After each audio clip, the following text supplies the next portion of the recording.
Have you ever wanted a car so bad that you didn't care if it was gonna get you in trouble? Maybe this car has a very well-documented history of consistently braking once modified. Have you guys ever wanted one of those? Yeah, me too. That's why I got this. I bought my 1995 Eclipse GSX out of Nevada for $8,000 with 250,000 miles. At the time, I thought this was a gigantic ripoff, but it was almost impossible to find a mostly stock example that hadn't been wrecked and was rust-free. This car spent its entire life in the desert, so although it needs paint and has a dirty undercarriage, its lack of any rust made it the perfect platform for my dream DSM build. So I sorted out any and all normal car mechanical issues, and now it runs and drives as it did almost 30 years ago. I know this might not be super cheap, but can I at least get 2 out of 3? Can this car be fast and reliable? We're gonna find out, and it all starts with a table full of parts that will not only increase horsepower and make for cool turbo-y noises, but also increase reliability and safety. My mission to build a legit street car's DSM starts under the hood, so let the madness begin.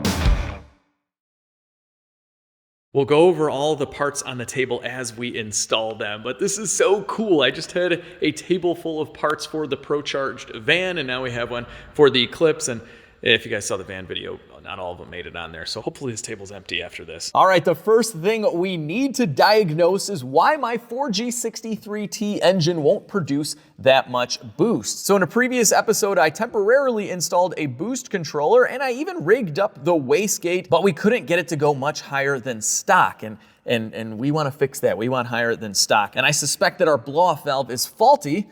So let's find out. Now, a blow-off valve can go bad in a couple of ways. It could be leaking internally.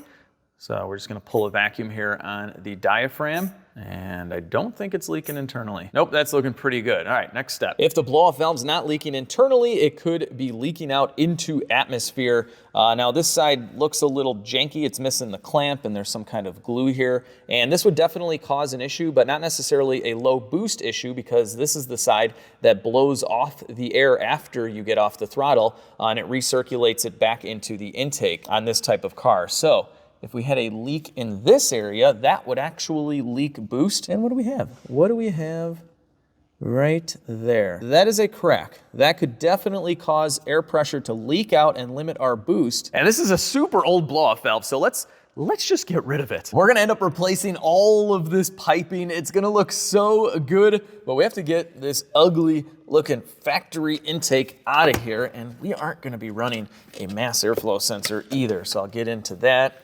Okay, this just, yeah, okay, that's just gonna pop right off. No clamps, excellent. There's one clamp on the turbo.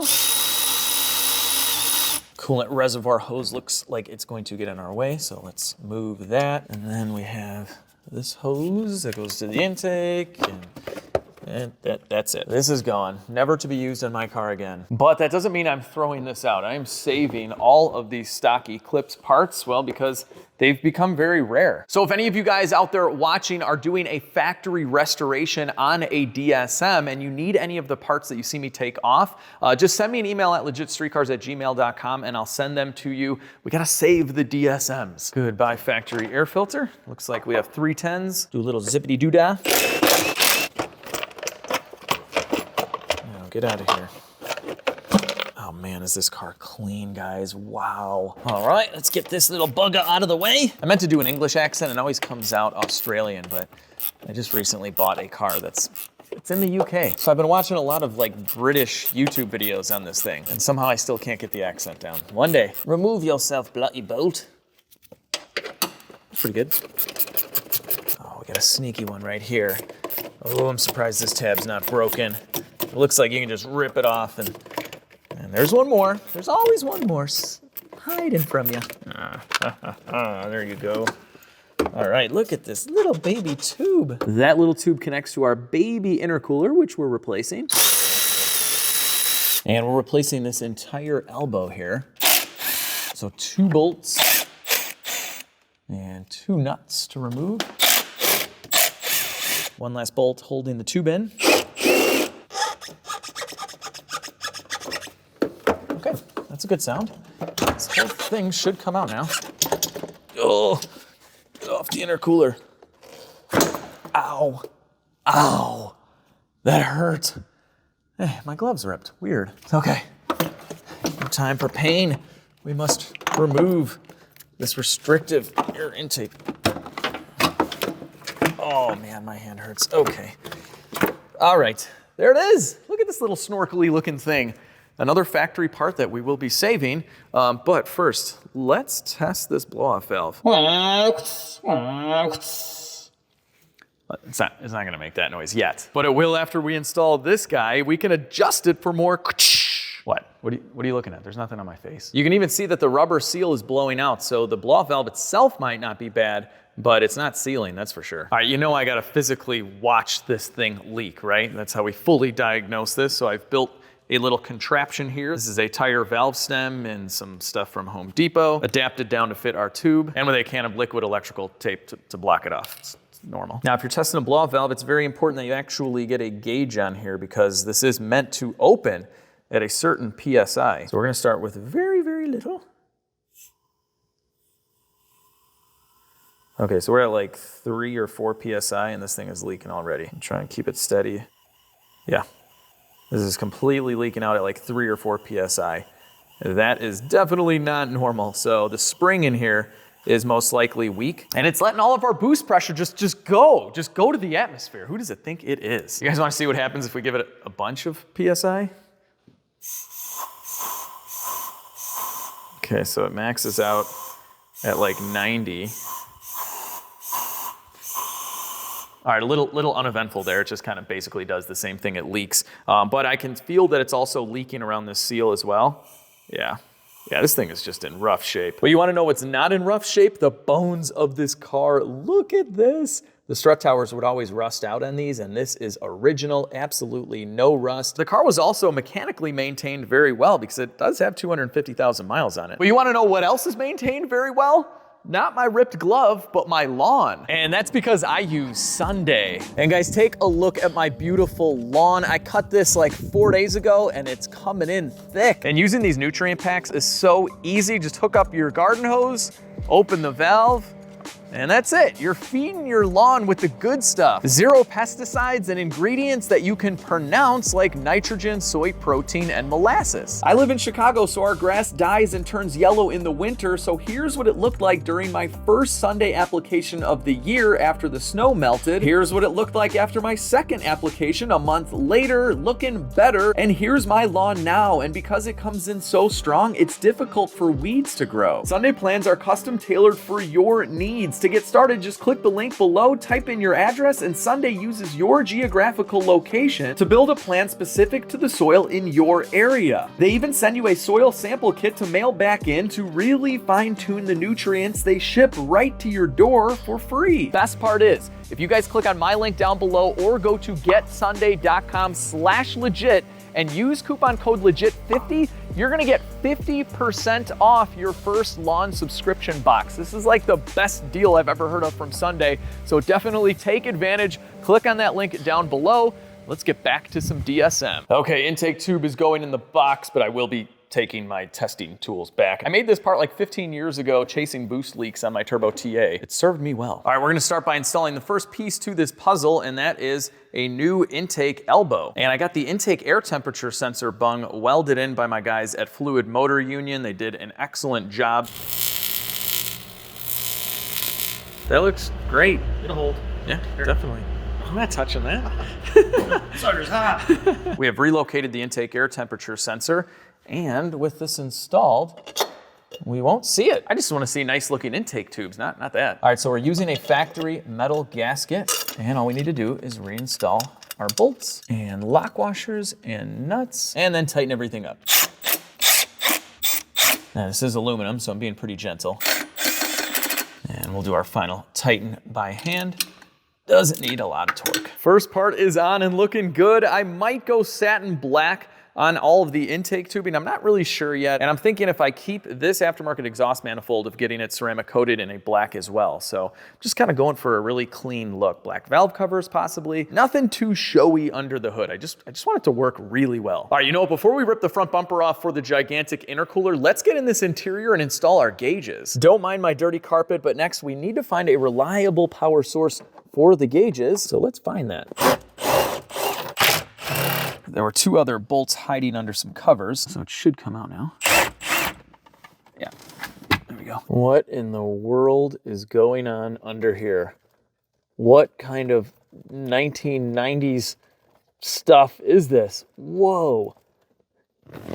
Oh man, there's more. This stuff is going into some kind of module. What in the world are these wires here? Where do these go? Looks like these go to one of the 20 amp fuses. Okay, so right now I have the key off and I'm checking for power. We got nothing. Let's turn the key on. Okay, there we go. 12 volts, key on. Sweet. This is really awesome and everything. Like we have a free power source, but this was live. This was live. And I traced it back. It goes to a 20 amp fuse.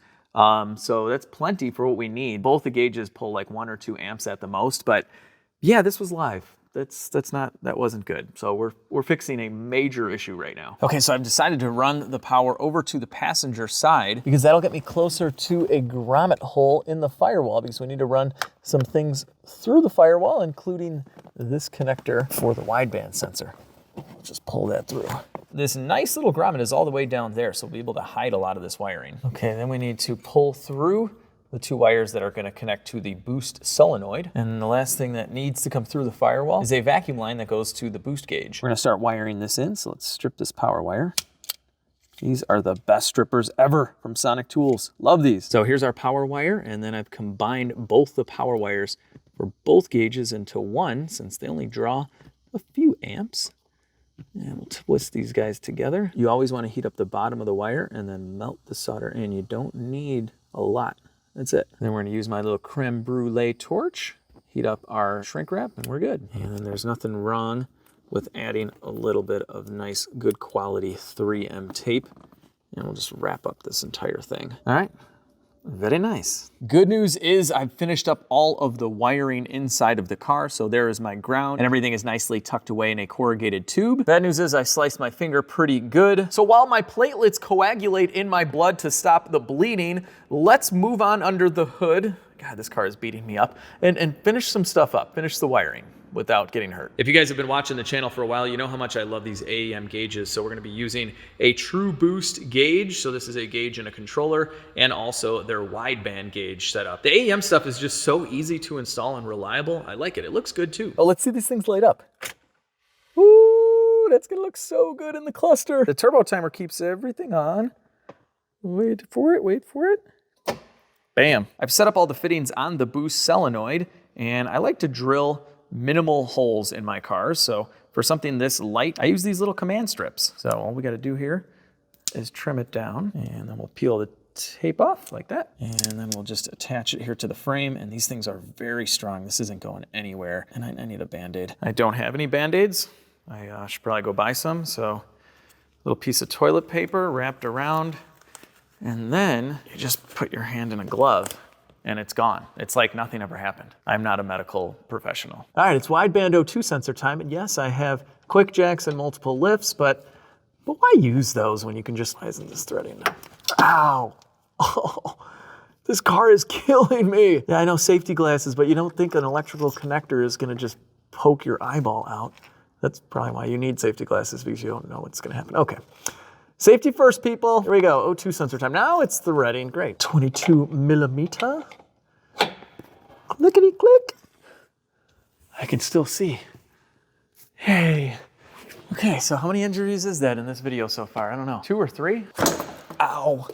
Ow. Bad news is I sliced my finger pretty good. Why isn't this threading now? Ow. This Eclipse is killing me.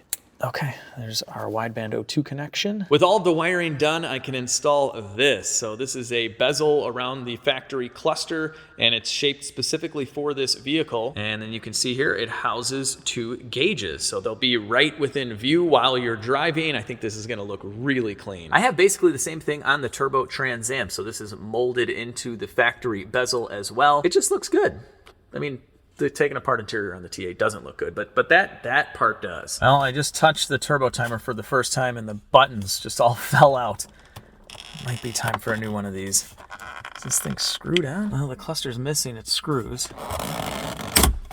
Yeah, there's nothing holding this guy on. Okay, there we go. That's easy. I really did a number on this thing. The face came off, the buttons are gone. I don't know. It's set up pretty well, so I think I might just tuck it under here and we won't even see it, but it'll still function. Now I've taken the screws out of the instrument cluster just so we can kind of pull it back a little. There we go. And it says 238,000, but this thing's reading kind of slow. The previous owner says he thinks it has more like 250, but I guess it could have more. Okay, why isn't this connected to any harness? Oh, no way. Oh, that's really cool. I was expecting wiring to come out, but it just snaps in. Nice. So look at that, we get the whole thing out. That was easy. Well, this is a little nerve-wracking, but we have to drill into the car now. Okay. It's a little nerve-wracking too. I gotta drill into the factory cluster bezel. Okay. That sounded great. And I had to do that on both sides. On the left side of the car, we're gonna have the wideband, so the wires are run through the little hole. And on the right-hand side, we have the true boost, so it gets a vacuum boost source and a connector. Oh, well, this is interesting. There's something sticking out of the cluster. Oh, that's a gear. Yep. That is definitely a broken off gear. Could be why the mileage isn't really that accurate. Okay, I need to take this apart at some point. And then maybe we'll get one with 0 miles. Totally good cluster going back. Cluster's back in with its screws. And here's why I needed to drill the holes on the side, because everything would get pinched by the factory bezel. With those fed through, we should be able to snap this guy back in place. There we go. All right, cool. Cool, we're getting there. Now for the aftermarket piece, I don't know guys, kind of wish it wasn't textured. I wish it looked just like the factory one. So I don't know if maybe this thing can be painted or something like that. Let's just put it in for now. These gauges are the right size for this pod, but I just add a little bit of black electrical tape to make it more of a snug fit. And then you can just push it right on. Same thing on this side. It's all done. This is what she looks like. I love the gauge placement. Hang on. Okay, the wipers are coming on. Yeah, we gotcha. Okay. Now that that's done, stop it. I don't know how to work these things. Okay, off. There we go. Look at that, cool. This is so nice. You can see everything perfectly, so you don't have to take your eyes off the road, especially with the air fuel. That's nice to be able to see. And then I'm a righty, so I put this on the right-hand side so I can go through all of my different gauge settings. So right now we're going off of wastegate spring, but very, very nice. The only thing I'm a little iffy about is the texture. The fit is okay. I just wish it was just the factory texture, but cool, this is done. It's time to install the intercooler. So we're gonna remove the wheels to get the front bumper off. And I definitely wanna get new wheels for my Eclipse. Keep in mind, I'm gonna do the facelift bumper, so the front bumper with the big opening, the wing in the back. All factory stuff, but the 97 to 99 body kit. I'm gonna be getting the wheels from fitmentindustries.com. So if you guys search that site and you have any ideas of what wheels I should get, let me know. I have such a hard time picking out wheels. All right. I have a feeling the bumper on this car is very easy to remove. Looks like we have a couple 10s, a bulb on each side. Is that it? Looks like there's a few on top too. Oh, okay, yeah. That's it. Come on now. Oh, we get to see more really nice original condition stuff. Is that factory tape? Forgot something. Whoa, okay, all right. There were 2 plastic clips holding it on the bottom. And now she's off. Yeah, look at how clean. This is probably the factory foam, I think. And wow, look at these brackets, they're so beautiful. Oh, the salt in Chicago just gets into all of these little crevices and makes everything nasty. Desert cars are definitely the way to go. I'm gonna remove this tiny intercooler now, so it starts with this hose clamp. Yeah, pull this right off, there we go. And we have a bolt right here, and another one right here. One last hidden bolt. Now it's coming out. Let's go look at the size difference between these. This is so small. Okay, so we're going from this to this. I think it's about 3 times as big, and this one was smushed at the top, so it could have been leaking as well. All right, let's get this behemoth mounted up. A little bit more disassembly on the car. All right, there we go. Looks like we have to remove the headlights as well. World's longest extension. Okay, probably just slide it out a little. That should be good. We just need to get this plastic out.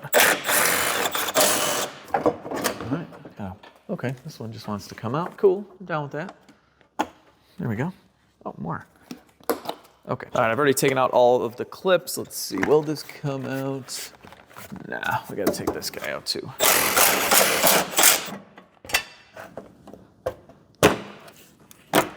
All right, all the clips are out. There we go. What's this? It's a bag. It's an air freshener bag. All right, something I want to point out is that we did just remove a part of the cooling system. So this is an air dam that directs cold air through the condenser and the radiator to keep the engine cold. I don't think that us removing this is gonna make a big difference because we're gonna be going with this style bumper that has a huge opening in the front to direct the air. The old style bumper is a little bit more closed off. But when you're modifying a car, you gotta do stuff like this. So I will definitely monitor temperatures, and if I need to make some kind of change, I definitely will. But having a gigantic intercooler on my Trans Am, and I got rid of most of the air dams on that car, it didn't really make any difference. So yeah, we could be good. I'm gonna need a bigger box for stock parts. Okay, let's get this guy back on. Bolt in our headlights, just 2 bolts. That's all a DSM needs. Let's turn this way down so we don't crack the plastic.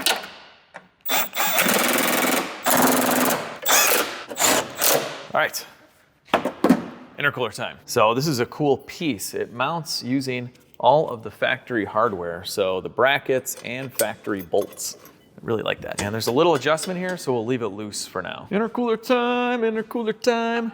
Look at this. This is a dream come true, guys. This seriously is. I have wanted one of these cars forever, but I always wanted a stock one that I could just do everything to myself. And I dropped the bolt. I'm not gonna drop the bolt this time. There we go. I did it.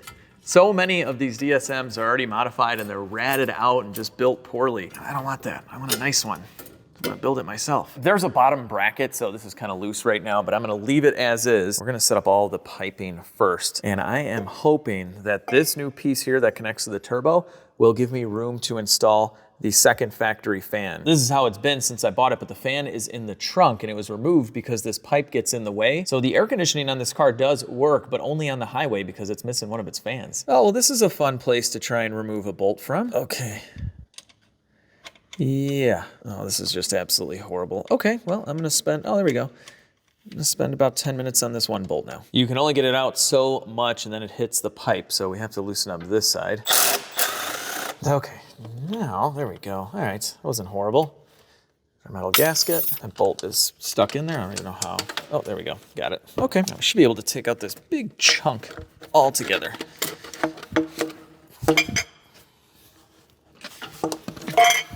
There we go.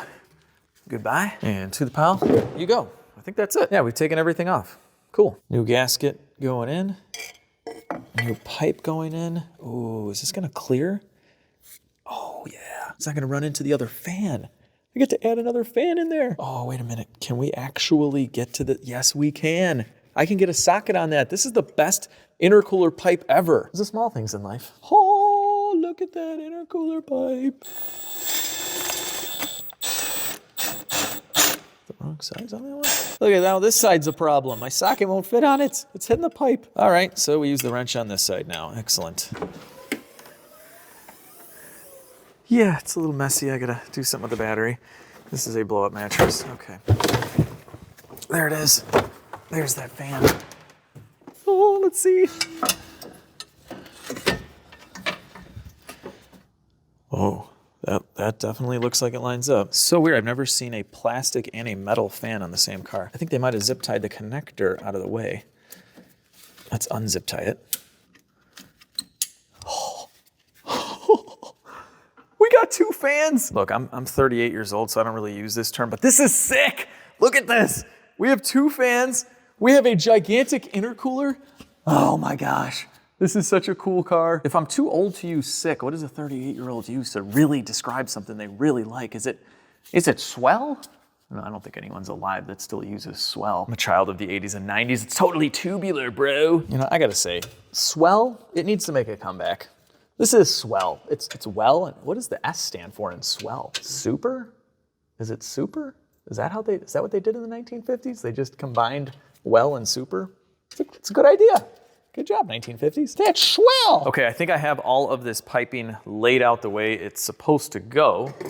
I think, we're gonna find out. But yeah, this one goes here because I know the blow-off valve sits right up top. This looks like it goes right here. And just have to mess with the orientation of stuff. Okay, I'm not really sure if that's how it's supposed to go, but we'll get it all kind of connected and then we'll tweak and twist. And this one is gonna go right here and right here. Okay, and this shoehorn part can only go right here. And this guy fits in right here. Okay, cool. Is that it? Yeah. There's no more intercooler tubes. Sweet. This table's getting lighter. So even though this kit is meant for this car, I'm still gonna go around and kind of just adjust everything so it's not hitting stuff. There's lines and harnesses and stuff everywhere, so just make sure that you have plenty of room. Okay, like this right here. Just kind of, there we go. It was just kind of hitting the O2 sensor. So I'm gonna go fit everything up. I'll tighten all these clamps and we're hooking stuff up. We're almost going for a ride. It's time to replace our factory map sensor. There we go. And we'll slide this guy up. And here's our 4-bar map sensor for the ECM link. And this should work with our factory connector. Okay, cool. Before we tighten up all the clamps, I just want to install our blow-off valve. And it doesn't really matter which way we do this. Could go this way too. I don't know. Let's put it this way so we're not reading the words upside down. Although this is its source, which would be easier if we just flipped it like that. Okay. All right. So we're reading stuff upside down. That's a lot easier. Looks like this is a universal flange. So there's actually 4 bolt holes. Now maybe one day when I'm trying to make everything look pretty, I'll grind these off. All right. Now we can go around and start tightening up some big clamps. Nice. I tightened up all the clamps, so now we know the exact intercooler placement. Just need a couple of self-tappers for the lower brackets. Nice and easy. Clean this up a little. Won't make a big difference, and we'll have all of this off again when we do the paint job, but that makes me feel a lot better. All right, cool. Now we can install this bracket right here. Here's the bracket for the right side. Leave that kind of loose for now. Then we can push back in our condenser brackets. All right, with the brackets on, we can install this intercooler once and for all. Well, not really once and for all, because one day this is all coming apart for paint. So I gotta figure out what color I wanna paint this car. I do like the white, but I have plenty of white cars, so I'm considering a different color. Maybe some kind of cool gray? I don't know. Now we can slide our piping in. There we go. Nice.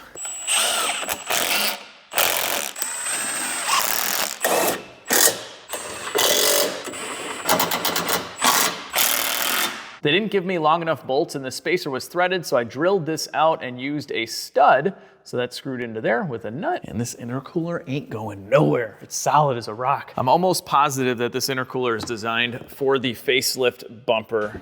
Don't think this is going to fit. Is it? No.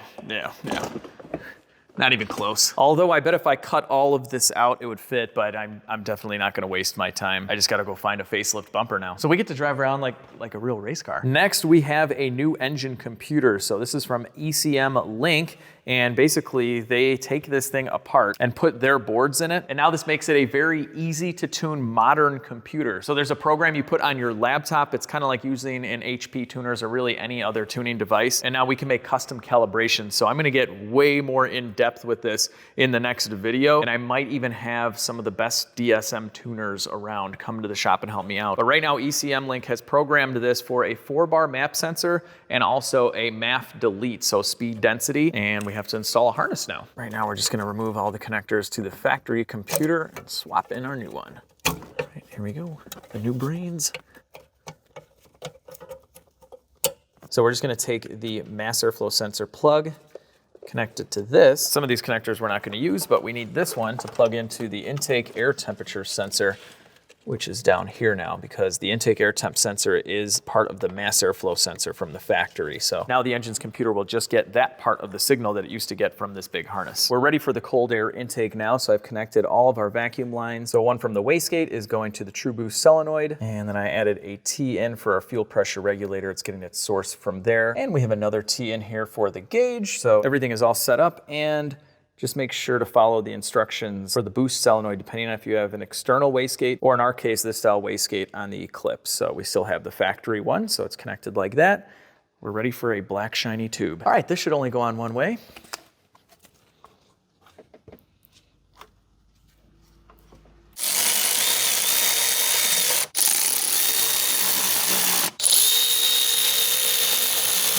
All right, that looks pretty good. It'll get some decently cool air here. If it sucks up a little bit of warm air, this intercooler will definitely take care of it. We got our fans in here. This is looking great. This intercooler kit comes with this blow-off valve, and it's supposed to hook up to the factory intake tube to keep it recirculating, but we don't want that. We want to hear stuff. I bought some colder spark plugs, and I could totally go look back at my old video. I don't remember if we replaced them or not. I also wanted to do the wires anyway. So let's see, did I replace these? Pretty sure we did these. Let's see if I went with the colder plugs. NGKs, yep. BRP70S, BR70S, okay, yeah. I don't remember if I replaced these guys. It kind of doesn't look that new. I haven't driven this car much. I don't know, I'm putting these in. Brand spanking new spark plug.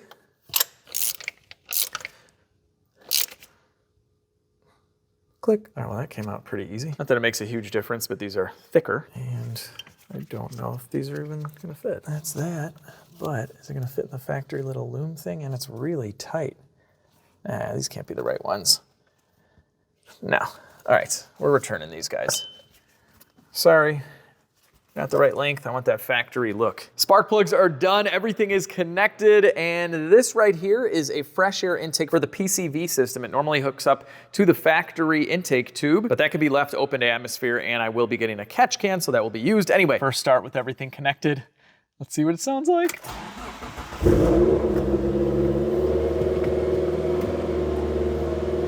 All right. Got a high idle. We have everything connected now, so it should idle down pretty quickly. There we go, now she's idling down, running slightly rich at cold start, totally normal, good vacuum. I gotta say, I do like the idea of the gauges here. I gotta figure something out with this bezel. And it's got these two holes at the bottom, I think for LEDs, but I'm probably not gonna have those. I don't know. It definitely runs good.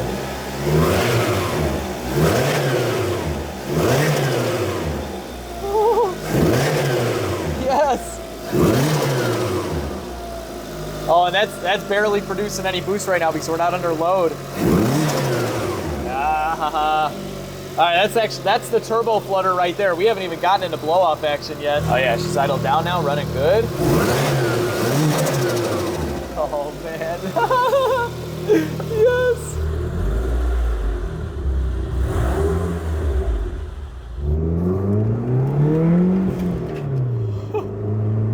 Yes. I love the way this car drives. It's comfortable, everything's in a good spot. The shifter, the transmission, everything feels amazing and handles so well. Yeah, so it's running 12 PSI, which is basically stock right now, but we can change that. Yeah, 11.7 was our high. All right, so we're gonna turn up the duty cycle quite a bit. Oh no, what to be? Oh, we'll turn that one up too. All right, we'll run that should just be a little increase in boost. And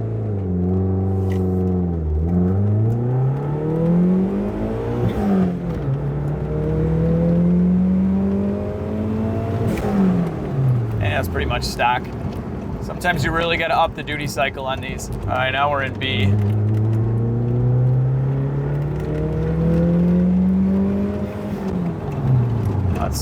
It's like very laggy. It's not making any boost. Intercooler's doing its job. It's hot over here, cold over here.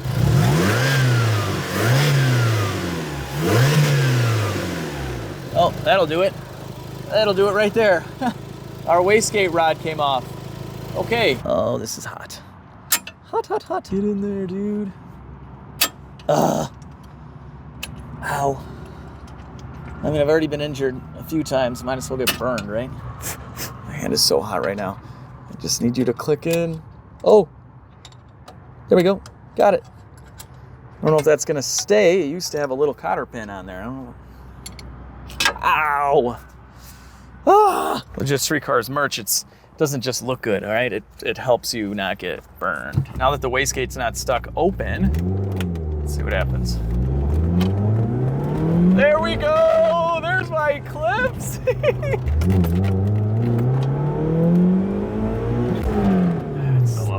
Slow again. It was fast one time. Yeah, the rod fell off again. All right, it's time to go back to the shop. All right, I stuck my fan on here for about 20 minutes and I was able to get a little cotter pin in so that will not fall off anymore. And we will have all the boost in the world. All right, wastegate actuator arm. Oh yeah.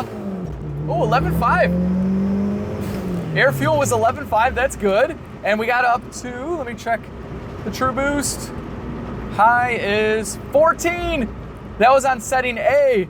Let's go to setting B. All right, little roller here, little roller. Let's see, setting B. This should be about, I don't know, 18 pounds, something like that. Oh! Oh, listen to that blow off! Listen to that! Yes! Why do blow-off valves get vented into the intake? I mean, I know for mass airflow sensor cars, you gotta do that, and from the factory, they don't like stuff being loud, but we don't like that. We want cool blow-off-y sounds. Hang on. Oh, it's so good. Yes. So that was 18 pounds, I think. Okay, yeah, that was about 18 pounds. 18 pounds, that's like pretty safe. And we're good on air fuel too, I think. Hang on, if we're still good on air fuel, we're up in the boost some more. Oh! Oh, I just hit like a fuel cutoff there. Yeah, we were good, 11.5. Yeah, that was about 18. Let's just go a wee bit more, that's all. All right, I think I got it to about like roughly 20. Sorry, the sun's a little weird right now, it's getting late. Here's about 20 pounds. Oh! This is the best. It's not the fastest car I own, but it's just so cool. Oh man, I've always wanted my own GSX or TSI, same thing. Oh, it just died. Okay, and you guys can't see me. Hello. The engine died. I just had to, you know, pop the clutch out there. But it's not really tuned, and we do have a new computer. We got to get to that. Hang on, you guys got to hear this from outside too.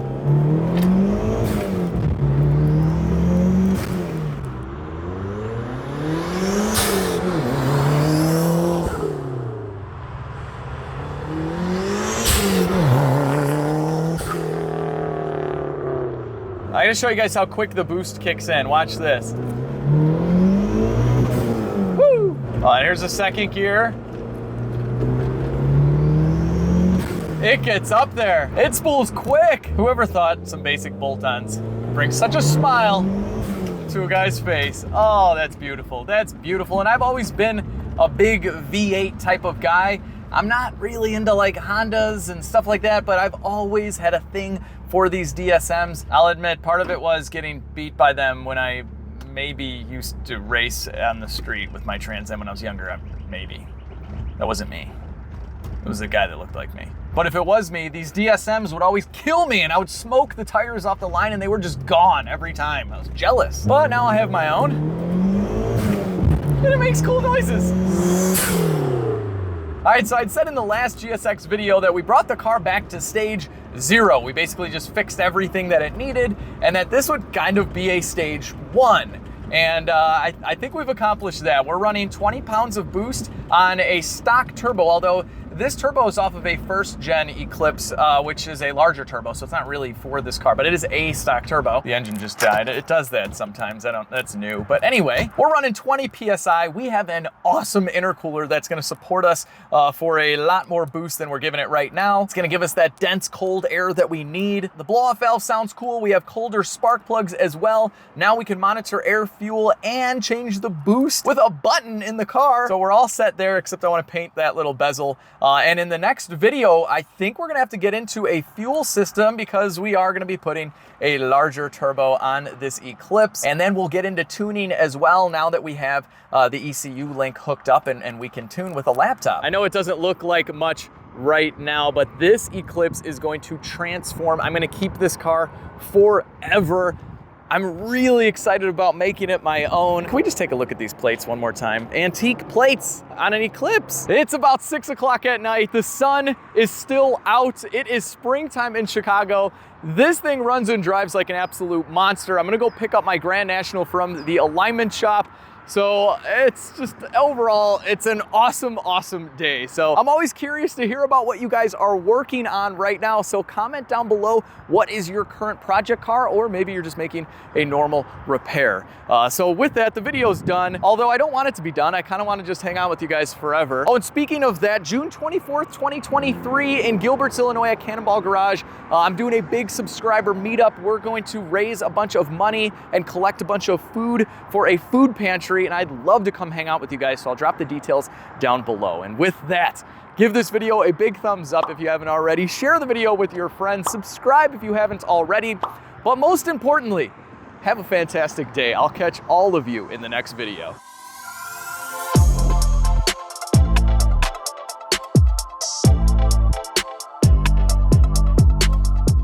Have you guys ever wanted a car